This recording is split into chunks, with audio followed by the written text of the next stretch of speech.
Hi everybody and welcome to today's JTS on Air titled Nigeria 2015 After the Vote. My name is Masi and I'm with Join the Search. Join the Search is a global movement to end violent conflict and an initiative of Search for Common Ground. It's a movement connecting young people worldwide and mobilizing them to end violent and destructive conflict. We believe that every generation has a role to play in finding constructive solutions to the world's problems. You can take the pledge and to join the movement to end violent conflict at endviolentconflict.org and gain special access to a global network of young people and events like this one. This JTS on Air is the 10th in the series. The goal of JTS on Air is to go beyond the media filter and connect our audience all over the world to people experiencing conflict directly and working on the ground to build sustainable peace. Today we're going to talk about the presidential elections that took place in Nigeria on Saturday and Sunday. Nigeria is the most populous nation of Africa with 170 million people and the continent's largest economy. These elections are deeply influential and will have a huge impact on peace and security in the whole region. Final results are coming in now, and the opposition leader, Muhammadu Buhari of the All Progressive Congress, is leading by nearly 2 million votes over the incumbent president, Goodluck Jonathan of the People's Democratic Party. The situation is developing as we speak, so final results may be in very soon. With our speakers working in the capital city of Abuja, we will discuss the outcome of the elections and analyze its consequences on security and peace in Nigeria. But first, let me introduce our panel of speakers. Chom Bagu, hi Chom, is the director of Search for Common Ground Nigeria and an expert in designing and developing conflict transformation programs with international and national NGOs and civil society groups. He leads Search for Common Ground's work with community groups and government authorities throughout Nigeria on stability, reconciliation, and violence prevention. Welcome, Chom. Thank you. Mike Jobbins is the Senior Program Manager for Africa at Search for Common Ground. He manages the development of conflict resolution programs in 22 countries across Africa, including Nigeria, the DRC, the Sahel, and the Central African Republic. He works closely with the United Nations, the US State Department, the World Bank, and other international and local partners. Hi, Mike, and welcome. Thanks, Masi. And then our third speaker is Isa Usaini, Search for Common Ground Nigeria's Media and Elections Manager with 30 years of experience. He managed a pool of journalists from 15 radio stations across the country and a mixed pool of radio reporters from across the political and regional spectrum to report on these elections. Welcome, Isa. Thank you. So Chom and Isa are live from Abuja while Mike is here in Washington, D.C., and it's very exciting to have you here. We know that there's a lot going on in Nigeria, so we're thankful that you found the time to sit with us today and answer the questions of our audience. Just one last thing before we start. This event is completely interactive, so you can use the Q&A box on the right side of your screen to ask questions, and you can use the hashtag JTS OnAir to contribute to the conversation on Twitter. So I guess we can start with the first question. Chom, can you tell us a little bit about the atmosphere today in Abuja? The coalition process is about to end, and the final results are about to be announced soon. We know that Buhari is leading by 2 million votes. Can you tell us a little bit about the atmosphere on the ground, what's going on in Abuja, and what's going on in the other regions across Nigeria? Well, I think one word can describe it is that everybody is holding his breath, waiting for the big announcement, because this election has been very, very competitive, and everybody seems to have taken sides, and people are therefore very, very eager, very, very anxious to know the final tally. So in Abuja, that's the situation. We have other situations like mostly in the Niger Delta, particularly River State, Port Harcourt, where there have been skirmishes and some shootouts, which has forced the governor to declare, to impose a curfew, and that means that a lot of people are on their way home by now. In Abuja, it has been very calm. In Jos, there has been some tension because a lot of people think that some of the results were manipulated. Then in the northeast, where Boko Haram is very active, Boko Haram was only able to conduct some attacks in Bombay, but the country is at peace and holding their breath to know the fate of their presidential candidates. Okay. So INEC will the commission that's counting votes right now will announce the results in a few hours, basically later today.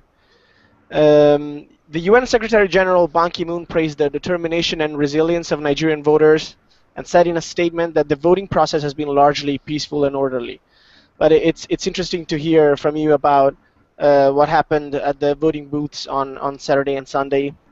Can you share with us some anecdotes about it, some stories of people going to the voting booths to exercise their right of voting at these presidential elections? Yes, because you know that since the elections have been very competitive, you know people were struggling to be the first on the queue. So some even slept there. Some immediately the voting materials arrived. People were on guard. People were trying to make sure that nobody tampers with them, and therefore, as early as 4 a.m., people are the card readers function briefly, but in some cases fail. People were very anxious. People were on the queues. They were anxious. They were worried. Highly relieved when by noon the Independent National Electoral Commission said if the machine did not work, they could use the manual system to allow people to vote. But I tell you that a lot of the voting was very peaceful. People were very focused. People were very concentrated on the election. They didn't want anything that will create problem for the elections. But of course, in some of the areas, we saw that the military were used to intervene, to hijack ballot boxes, to intervene and arrest the members of the opposition. And in many places, that's why you see there were protests in Port Harcourt because they believe that the results coming from Rivers State were manipulated. In other places, of course, as you know, in the Northeast, you could see how some internally great pains to make sure that they voted. Some trekked long distances, and they were very eager because I think they believe that the election is going to be a watershed to their problems. Maybe their problem will be solved once and for all. Mm-hmm. So Buhari is leading right now by nearly 2 million votes, and correspondents are saying that there is a risk that the loser will allege foul play. What are the on a strictly political level, what are the next steps now? Nigeria is a federal republic, modeled after the U.S. Federal system, and the U.S. the House and Senate elections will follow on April 11th. What do you think will happen now? Can you explain to our audience what the next steps will be? And it looks like the presidential election is going to be a close call, whether Buhari is confirmed as the winner or Jonathan catches up. Could the House and Senate elections yield a different results, and what would happen then? I think that, you know, the way the results are being announced, they are well organized, they are on television, they are lively, they are live, so everybody is watching across the world, and Nigerians most didn't even go to work today. They are all watching to see what the results look like. What is likely to happen is that Buhari is leading with about 3 million votes, really. Okay. And there are only 3 states remaining, 2 likely to be for Buhari and 1 for Jonathan. And therefore, it's very difficult for Jonathan to catch up. So the issue is that what they are looking at is whether Buhari will be able to get the majority vote and also get to 1/4 of the vote in 24 states. That's very critical. And if he does, it means that immediately they announce the last result, INEC will announce the final result and declare who has won the elections. You know, earlier in the day there was some drama. A former minister of Jonathan for the Niger Delta came into the hall and tried to stir up some confrontation.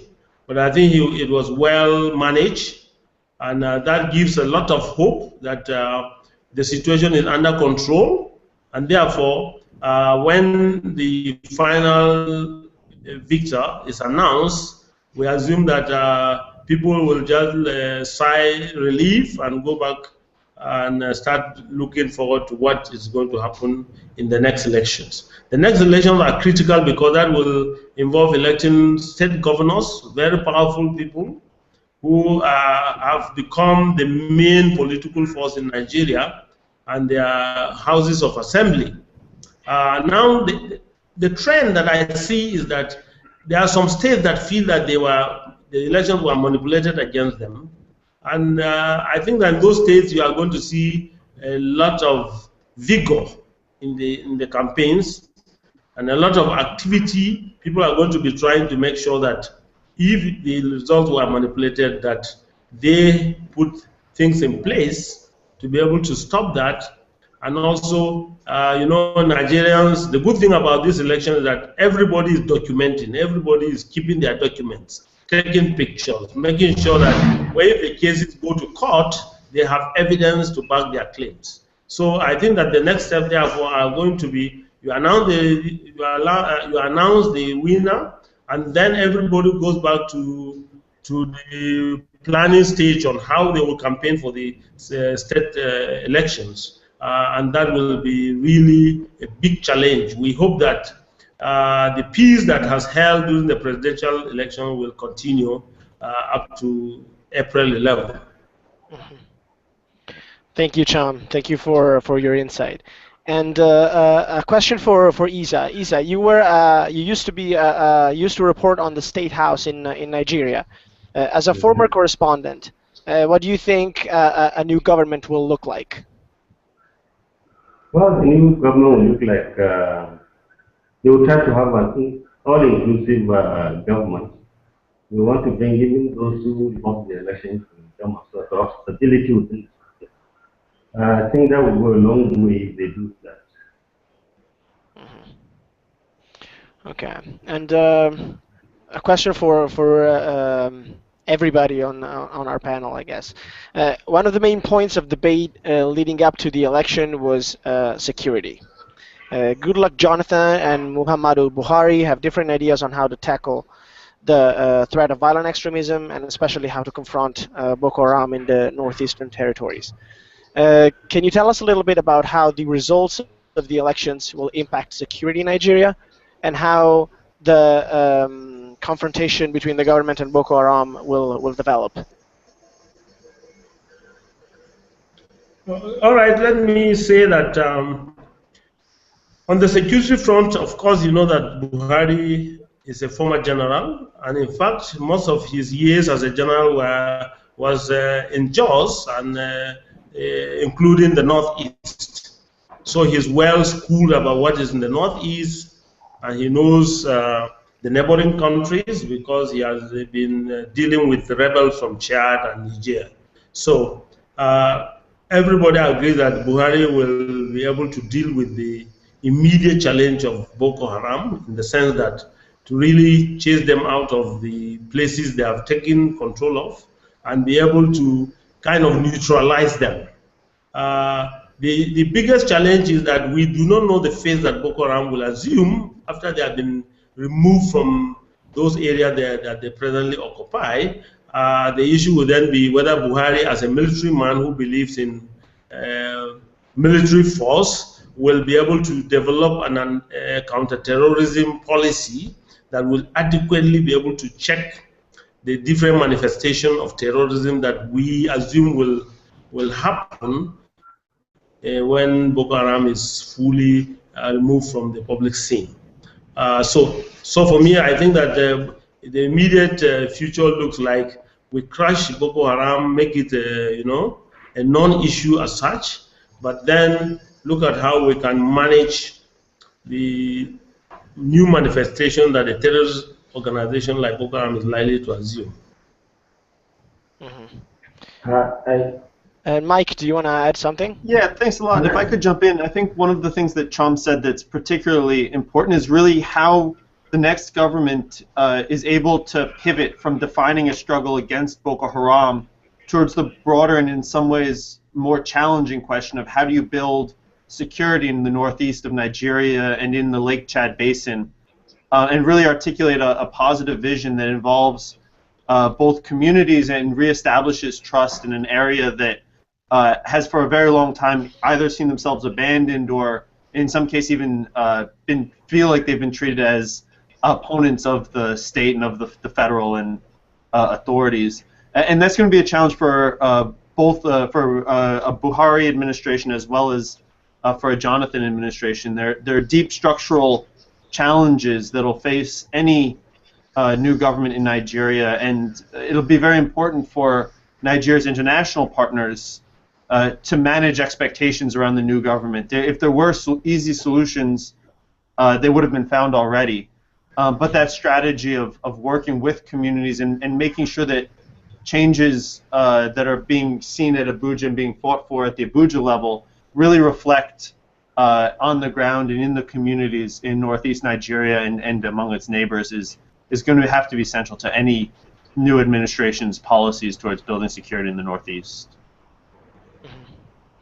I think the next issue is the civilian JTF. These school dropouts are the indigenous of those of the northeast. They know the train, so they have the army in tracking down the Boko Haram. The issue now is, after Boko Haram, what next for the JTF, those civilian JTF? Because if you don't have a new policy for them, they might come back or metamorphose into a new terror group. I think the government and international community should also look at those ones, because there are hundreds of them. They are school dropouts, some actually are graduates, but they have no job. So I think there's another issue too that the government and international community should look at. Okay, thank you, Isa, Chom, and Mike.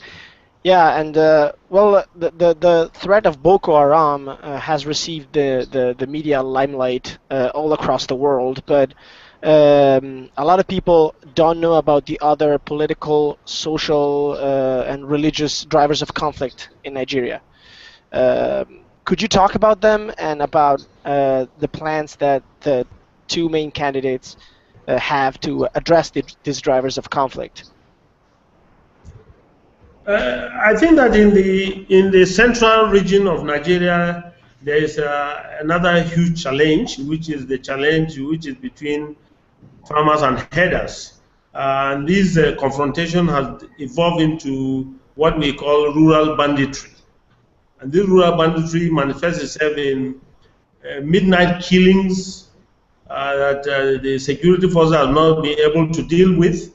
I mean, large populations are being driven away, dislocated from their original places of livelihoods, and large parts of Plateau, parts of Nasarawa, and parts of Benue State that have been really been seeing large population of people displaced.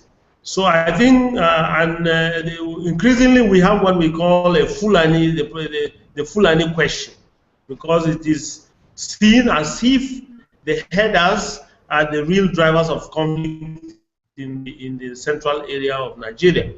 And that will be a challenge that the new president will have to deal with, in the sense that he will have to develop a different kind of policy, not a policy as that of Boko Haram, because Boko Haram is a straightforward issue, but as to deal with the herder-farmer crisis that have evolved into rural banditry and livestock theft, will need a different approach that will need to build, let's say, build confidence between these economic groups, but also to build it between different religions, different ethnicities that have taken sides in this conflict. This is one of the very serious challenges that the government will face. To add, the other issue is also that a lot of communities, their youth have been involved in fighting. In Plateau State, for example, for the past 50 years, there are a lot of youth who have been fighting and looting and stealing and killing, and therefore there has to be a way to respond to those category of youth. To find a way, just like Isa was talking about the civilian JTF. There are many of them with different names in both the central area of Nigeria and also in the northeast, where they have always been there, and therefore a policy on how do we deal with them, how do we find a place for them to turn them from a marginal youth into a more productive and more constructive section of the community. Thank you, Cham. And if you could identify 3 demands that bring together people in Nigeria across political and social barriers, 3 demands, 3 needs that the people have and that they're going to ask to their government, what would they be? What does the government need to do in order to satisfy the demands of Nigerian people? First, straightforward is security. Everybody knows that we need to have a sense that somebody is not going to attack you in the night, or somebody is not going to plant a bomb in the market you attend, or your church, or a mosque. That is first and foremost. So people want to understand that the government is going to place a lot of emphasis on security. The second issue, of course, that with the fall of the oil prices and the fall of the currency, a lot of businesses are threatened. A lot of, as we know, a lot of civil servants have not been paid their salaries across the country. And so there is a lot of fear, particularly from the economic front, that things are going to go down and go down and go down. And if that is the case, people are quite worried about the consequences on livelihoods, on employment, and so on and so forth. So the issue of the next president has to come boldly to state an economic policy that looks viable and that can at least manage the crisis of the fall of the oil prices and currency. And of course, the third one is employment. The government, most of the government that were elected, since 1999, there has not been any significant employment of new staff. Government has tried all sorts of policies, but these policies have only been give very short-term solutions to a deep-rooted problem of chronic graduate unemployment. This is a big problem, and unless the next president focuses adequately on it, people are going to be very, very critical. And Nigeria is the continent's largest economy, right? So what does success look like economically for Nigeria, and what influence can it have on the rest of the continent? All right, I will assume that success will look like, that government finances are better managed, which will show in the sense that salaries will be paid. Some of the salaries, workers are owed up to 10 months salaries. It's as bad as this. So it means that one of the first things is that we need to see immediately, a short while with the new president, that government finances are better managed and they are focused on the real needs of the economy and the real needs of the people. That will be very, very important and very, very pressing to the next president. So the second issue, of course, is that that there have been increasing hostility against our neighboring ECOWAS citizens.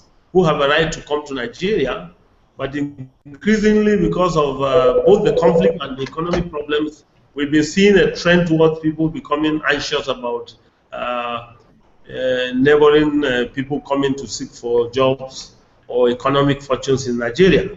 So the issue will be, as Nigeria stabilizes, xenophobia will decline, and therefore people will begin to become freer to trade with Nigeria, to come to Nigeria to provide some of the very critical skills that the Nigerian education system does not provide. Thank you, Chum. And You if I said, could, Mike, yeah. if I could jump in a little bit, I mean, I think from sitting here in Washington, I think the global community is really looking at Nigeria to play a bigger role in security and stability across the West Africa region, if not the broader continent. Whether that's in the Sahel, the economic future of Niger, of Chad, in many ways is tied into the economic prospects of Nigeria and the degree to which trade can flow freely. And we've seen with the Boko Haram insurgency that hasn't only had a terrible human impact on the Sahel, but that it's also taken a real serious toll on the economies of the region. Cham was talking about the Fulani question, and certainly those are cross-border population movements of livestock. And so the growth of the Nigerian markets and the degree to which they're integrated into the neighboring countries is quite critical. But the other is that if we look at the role that the Nigerian peacekeepers played in Mali, that they played in the past in the Mano River countries, I think many in the U.S. are looking for Nigeria to play a broader regional role as a partner in helping stabilize some of the regional crises. Because as we look at across the West Africa region, we see governments increasingly under stress.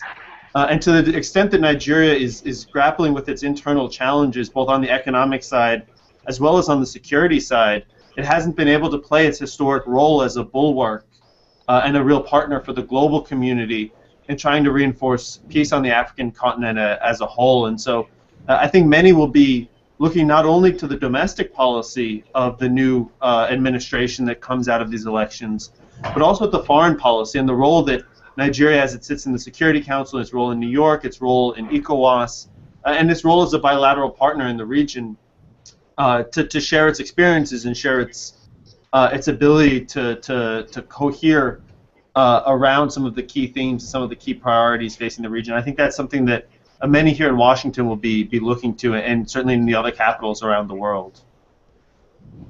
Yeah, Mike, you were recently on... oh, sorry, Isa, go ahead.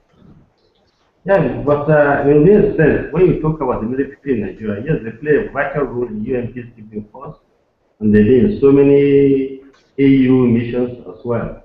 But unfortunately, for the past 16 years, the military has not had good training, and a lot of things happen within the military. I think the next government must look at reorganizing the military to achieve a certain degree of competency the way they were before, or not, if not to surpass the way they were before. Thank you, Isa. Yeah, so it looks like these elections will have a huge impact on the rest of the continent, on not just neighboring countries, but on the global stage. Mike, you were just a few days ago. You were on the Hill with an op-ed about the 7 reasons why the U.S. Congress should watch the elections in Nigeria closely. What do you think? In 2015, there are going to be several countries in Africa, like Burkina Faso, Burundi, or Chad, that will have elections and renew their representatives. What kind of are the Nigerian elections setting an example, and what kind of examples are they setting? Thanks, Masi. I mean, I think as we look across the continent, obviously these are huge elections that are coming up in a number of countries, and to an extent that that the way that these elections play out can set a broader tone. I think that's quite clear. There's no other country in Africa that's like Nigeria, and I think every country views this political situation as unique, and certainly Nigeria is more unique than many in its size and its scale and in its importance, as well as the sophistication with which politics is waged.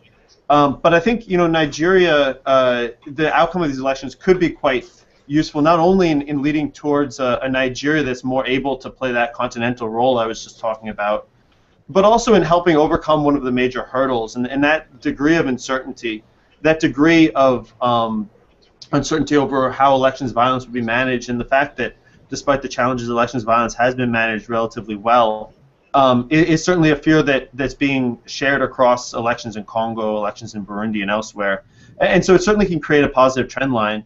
And there'll be a lot of experience that comes out of these that Nigerians can share. I think we were talking about the security forces, and Issa was talking about the role of Nigerian forces in peacekeeping missions. I think equally important is the role that Nigerian civil society and media and civilians can also bring towards the continental level.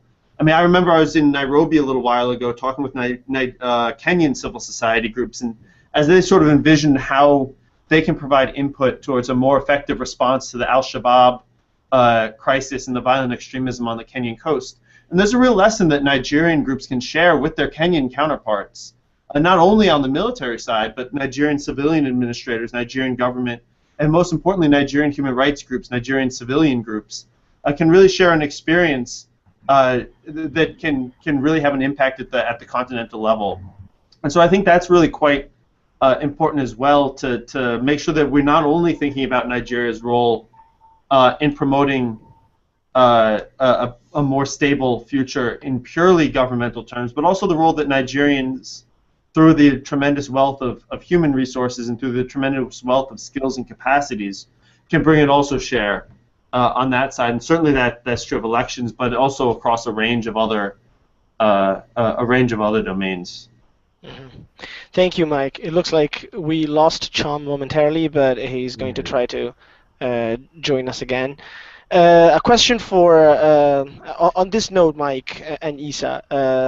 Can you talk a little bit about how local CSOs in Nigeria, local civil society organizations, and citizen groups contributed to making these elections peaceful? Yeah, actually, let me say something about the CSOs in Nigeria, especially the media aspect of it, which we really salute, which we really pride. We trained 32 radio journalists across Nigeria, and we posted 14 of them out of their comfort zone to cover the presidential election. And before then, we've been doing kind of a news bulletin that focuses more on peace messaging and educating people on their rights, how to vote, and where the right stops. And then later we, SSCG and NDI in Abuja, organized what we call a peace messaging week for all the broadcast media in Nigeria. We brought in the BBC Media Action because they have a lot of content, peace messaging, which we had a meeting with the Broadcasting Organization of Nigeria, the Nigerian Union of Journalists, and that really contributed to the peace that we have seen before and during this presidential election, and we hope it continues. Because up to now, the TSAs that we gave to the media organizations in Nigeria, over 120 of them, they are still broadcasting it in different languages of the country, in different zones. And this actually really contributed to the peace that we saw before and during the election and up to today. And we hope it continues like that. Actually, the TSOs in Nigeria have played a vital role. Thank you, Issa. It looks like... If I could just add in... Oh, sorry, Masi, go ahead. No, please. So I think, just to build on what Issa said, I think one of the biggest lessons that came out of the experience of working on the elections process so far and the elections violence prevention angles that he and his colleagues are laying out is that we've begun to move beyond the idea that security is the special domain of only the state and only the government is responsible, but really that everyone has a role to play in security. That's something that communities have been playing in addressing the farmer-herder conflicts that Chom talked about. That's something that we've seen in the Middle Belt and in the Delta. But really, through this elections process, we've seen civil society groups, local groups, media groups, that can make them a much more credible and a useful partner to the state but also can really lead towards a much more civilian-led security process. And in what we've seen has been, so far at least, a very, very much more constructive result.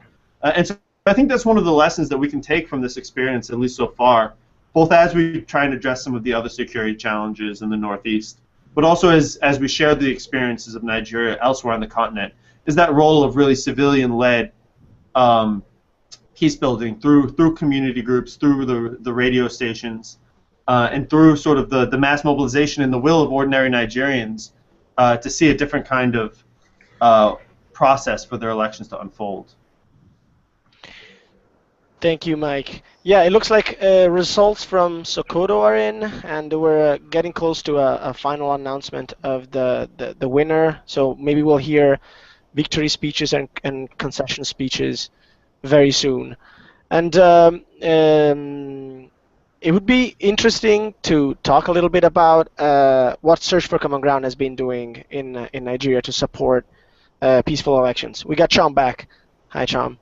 And we have set up, together with the Transition Monitoring Group, Quick Count 2015, we have set up a project called News 2015, the Nigerian Election Early Warning System, that really capitalized on civil society actors and citizen groups and even individual reports from citizens through social media to report incidents of electoral violence and build a crowdsourced map that visualized these incidents and their location. Can you tell us a little bit about how the data were collected and the number of incidents reported and how it helped keep people safe? Well, I think that, because NDI is working with a partner called the Transition Monitoring Group, and this group has about 400 member organizations across Nigeria. Now they recruited people who they are going to use for the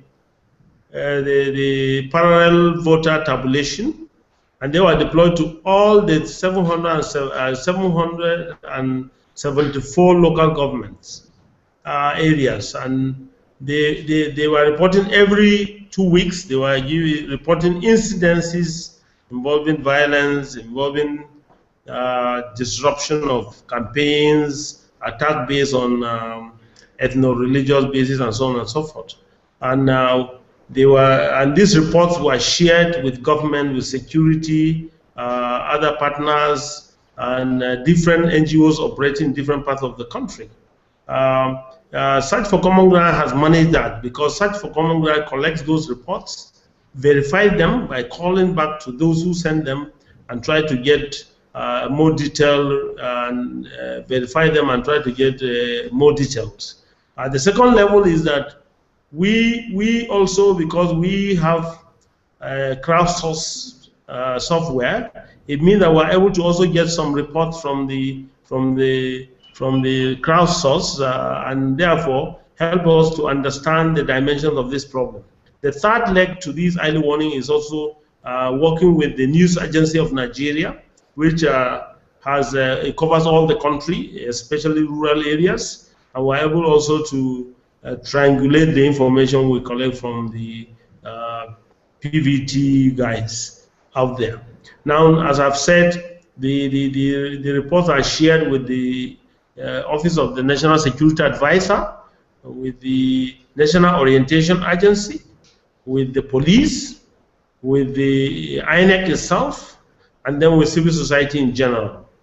Now, for Search for Common Ground, we added value to it. We identified 11 vulnerable states, and we did a more detailed analysis of the drivers of conflict and the potential for violence during the elections. And this has been put on our crowdsource map and also has been distributed. In fact, we got a response from the National Peace Committee, headed by a former military head of state called Abdusalami Abubakar, who has this committee with very senior Nigerian statesmen, and they have been trying to manage the tensions and the relationship between the presidential candidates. And they just received our reports, and they were quite glad and said that it helped them in understanding where the fault lines are.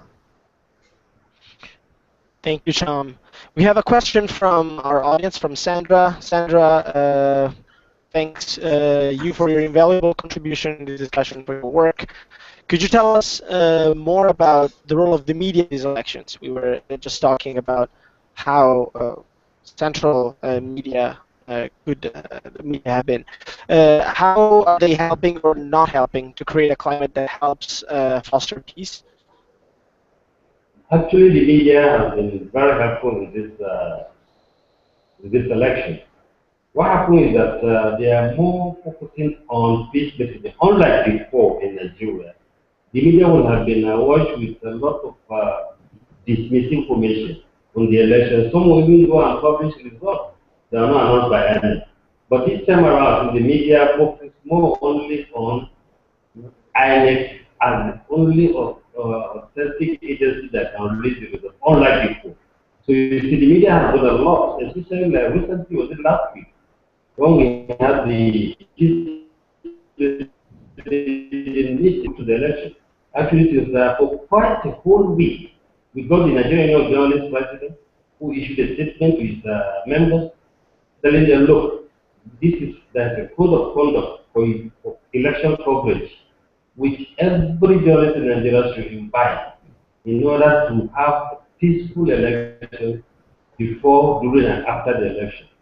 So actually, the media, the peace messaging I told you earlier, there are a lot of peace messaging within the media right now, in both local languages of the communities in different parts of the country, different zones of the country. And there are, in Nigeria now we have almost about 120 radio stations, both public and private. So the BBC media actually gave us some PSAs during our last meeting where which I earlier told you, which was dispatched to all these stations. And hopefully, in fact, we have been monitoring them. Actually, they are really doing a lot, and they've done a lot. And that is what translated to the peace that we saw before during the election. Okay, it's running out.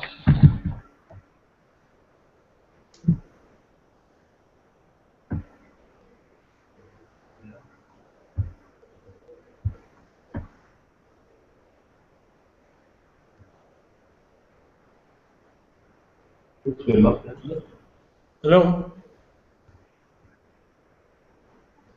Hello? In this note. Let me get my clocks.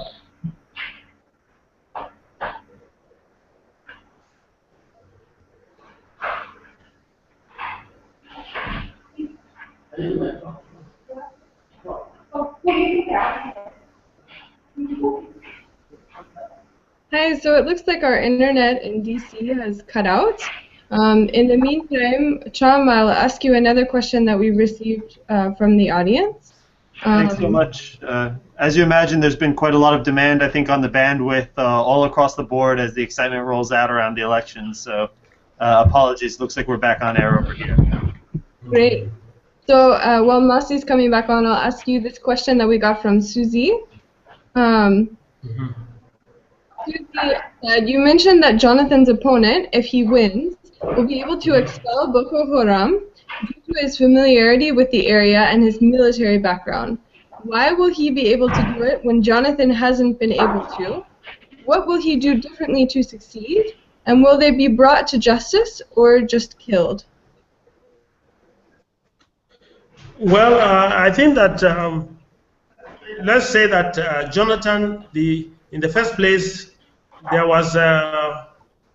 are clearly that the Jonathan approach to dealing with Boko Haram has been very weak, in the sense that it's clear that the effort that he put in there was inadequate. In the first place, you know that Jonathan did not see the Boko Haram threat as a real national threat. It was clear that he was looking at it as a northern Nigerian problem. And because of that, it meant that he did not put in it did not. There was no serious consideration of various options. As you can see, even to negotiate collaboration with our neighbors took a long time. It took years till late last year before negotiation started to help to coordinate confrontation against Boko Haram. Secondly, clearly, the troops in the northeast were not supplied. I went there 4 times, and it was always the fact that soldiers were buying their own ammunition and their guns. They were using very poor guns. They had AK-47 and some arms that were used during the Second World War. That made it very difficult, and that is why you could see that soldiers were abandoning their weapons and running. And the soldiers were also poorly motivated, largely because of the corruption at the echelon, at the leadership of the military, where billions of dollars were being allocated for defense, but very little was getting to the troops on the ground. Because of that, I mean, it was only after when the elections were coming that Jonathan became more serious about the confronting Boko Haram, and people see that as because it was politically motivated. He thought that it will be what will win him the elections. Now, when we look at Buhari, I mean, given his background, means that he's more ready. He knows, he has the networks, and he has the understanding of dealing with a military confrontation of that nature. Now, whether the issue of bringing them to justice, I think that one of the thing with the APC is that it's very diverse and has a lot of people with different capability and technical know-how. For example, the vice president, the running mate, is a very well-respected constitutional lawyer and also a religious leader. He is a deputy to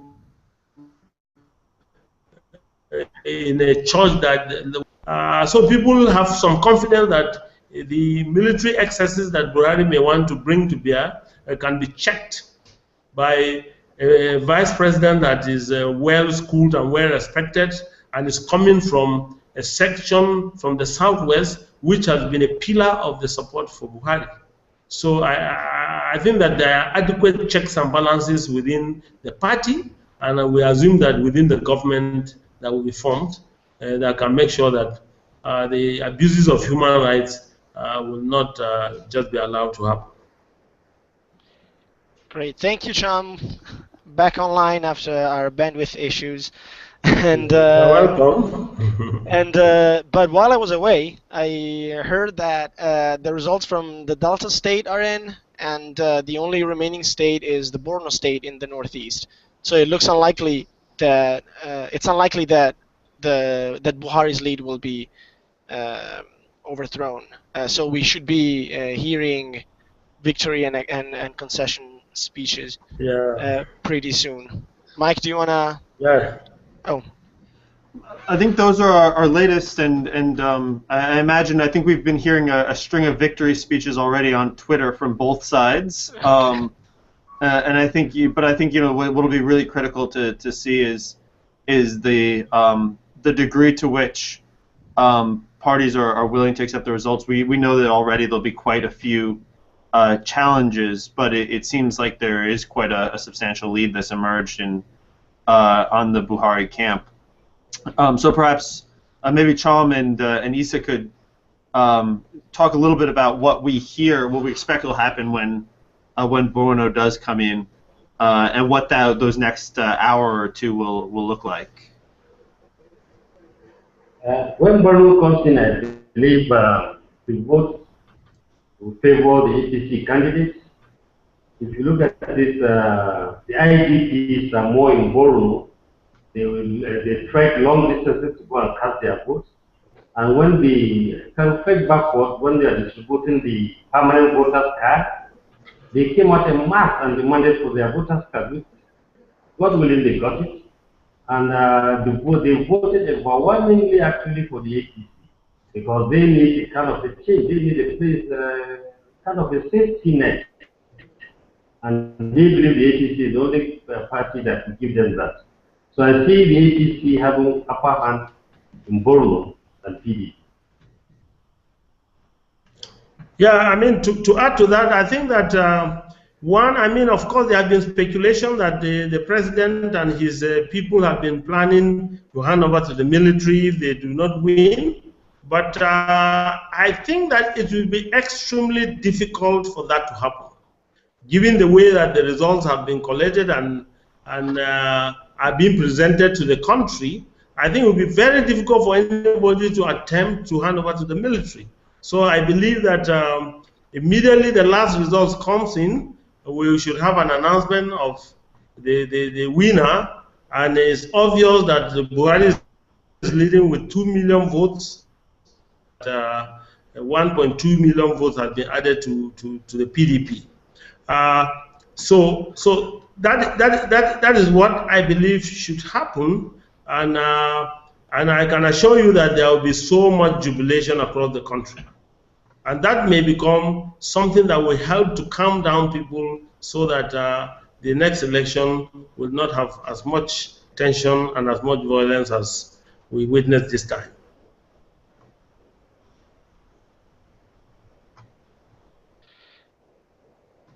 Thank you, Cham. Can you hear me? Yeah, I can hear Okay. you. Perfect. And we have a question from our audience, a question from Russell saying, what steps were put in place in Nigeria to ensure that elections were fair? Can you talk a little bit about that? Yeah, I can just say that, in fact, a lot of steps were, I think the Independent National Electoral Commission did a lot of homework that has helped. In the first place, the fact that they introduced the PVCs, it means that, and the fact that they've made sure that everybody knows how many PVCs were shared to different states, which means it became a control factor. Before, we were having votes that were more than the registered voters in states. Now that is not possible because we know how many PVCs, that's permanent voters cards, were distributed in the different states, and that became a control factor. The second issue, of course, is the issue that of the card readers. Even though they did not function well in all places, but they became a real, at least the propaganda that went with it helped to frighten those who are planning to rig the elections, because they didn't really know how the card readers will work. And that has helped us, because in many of the places that it worked, people were very happy. People are beginning to develop more confidence that rigging, because rigging has been the bane of Nigerian political elections. People are beginning to say that now we are beginning to have a system that we can trust. All it needs is to be consolidated, to be more perfected in the next election, and then we can be able to end the kind of situation we see where obviously people know that the election results are manipulated. So I think these were very, very important steps that were taken, and the fact that INEC at the national level, you could see that the fact that the INEC commissioners, 12 of them, national commissioners, remain united, because every effort was done to disunite them, to divide them. All sorts of things were thrown at them, but they remain united, and that gave the sense that people develop some level of confidence that the fact that they were able to insist on the PVCs and insist on the card readers meant that they were going to be fair to all the contestants. Thank you, Cham. Yeah, so it looks like there are several similarities and several differences between this election and the election of 2011. But in 2011, the same candidates, Jonathan and Buhari, seek the presidency. Comparing those elections with this year, how did their language and priorities change? And what does the fact that the candidates didn't change after 4 years tell us about the political class in Nigeria? Maybe Isa and Cham can answer this question. Well, Chom has said it all because of the introduction of the TVT. That really helped, because in 2011, you see, some of the votes got from other states. In fact, in fact, they have numbered the real number of registered voters, but there's no way anybody can check that, and it was allowed to go through. And that's what contributed to the crisis of that 11 after the election of 2011. I think, like Tom earlier said, really helped, and most Nigerians now, not many Nigerians on the streets, they welcome the introduction of TV. I think John can answer this. Thank you, Isa. Tom, Mike? Yeah, I think, yes, the same candidates are back, but you should also, there are a number of things, fundamental things that have changed. First and foremost, the Southwest, for the first time, were able to ally with the North. It has never happened in Nigerian history. They were the first time the politicians in the Southwest were able to form an alliance with the Northwest. Now, while Buhari was very popular in the North, he had absolutely no supporters in the South. And that meant that even if he got all the votes, he always had the challenge that he would not get the two-thirds majority, of states to have 25% of the votes. So this time, because of that alliance, it meant that Buhari had the best chance he ever had in his political life. The second issue is that religion had always been used against Buhari. Every time he came out, he was seen as a Muslim fundamentalist, and all sorts of stories were told about him, how he said Muslims should only vote for Muslim, and so on and so forth. This time, because of that alliance and the fact that he brought in a Christian cleric as his running mate, has helped Nigerians. I'm telling you, it is something that we're all celebrating, to demystify religion in politics. In the Nigerian middle belt, where religion has been used as a political weapon, you can see that the votes, as they are coming, whether from Plateau, from Nasarawa, or from Benue, they are balanced. People have refused to accept the religious argument that you cannot vote for a Muslim, and I think that has done a lot of service for Nigerians, and that has changed the way people look at religion and people look at politics, and help Nigerians to begin to become more rational in their choice of choice of people to occupy political office. I think that there have been that change, a very positive change, and it will be good if these changes are going to be consolidated in the years to come. Yeah, that's just there's no confirmed report that Jonathan has called Buhari congratulations. It's still not yet confirmed as of now.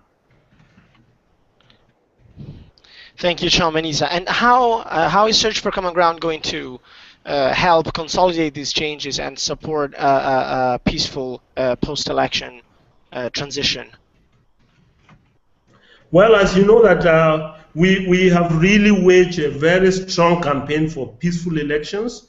We are in the Northeast, we're nearly in all the states in the Northeast, in the South, Southern, the Niger Delta. We have our people, we have been working in communities, and we've been able to help people to do road shows, to do media programs. We've helped people to organize town halls, to push the case and really encourage communities to organize their own situation room where they were analyzing the elections and taking steps to respond to threats of violence.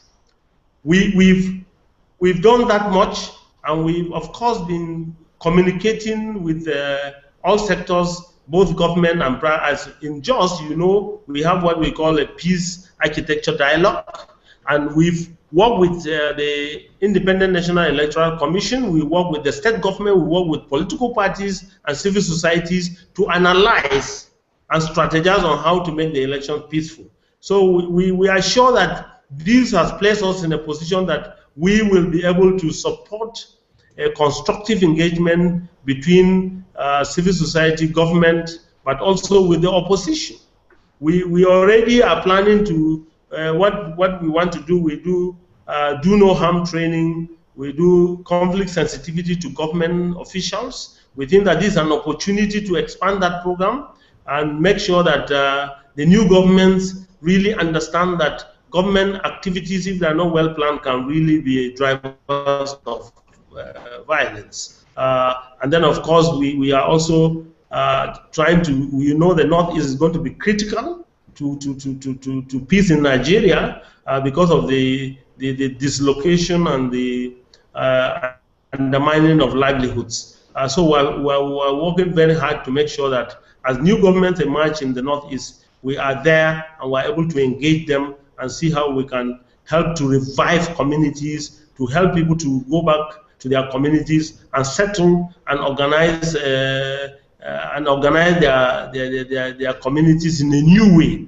Like Mike was talking about, we clearly know that the Nigerian security forces are not adequate, nor are they trained in a manner that they can help to sustain peace.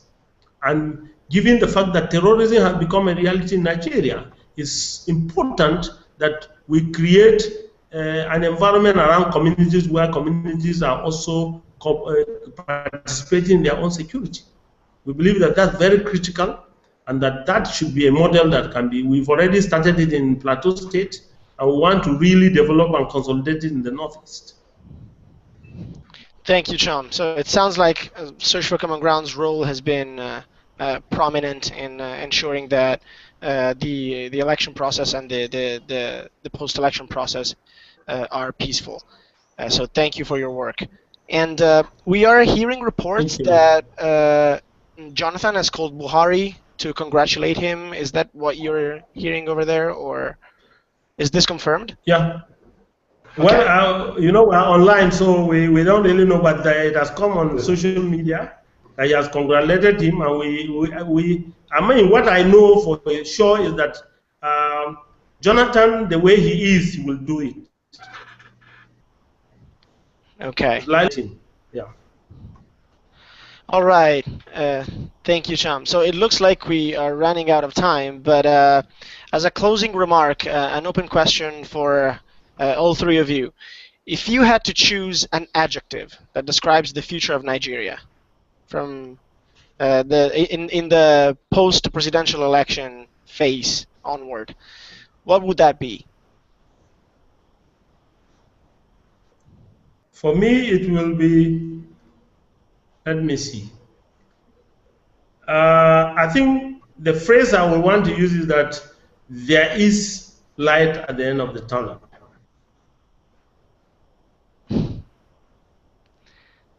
Isa? There's a great sense.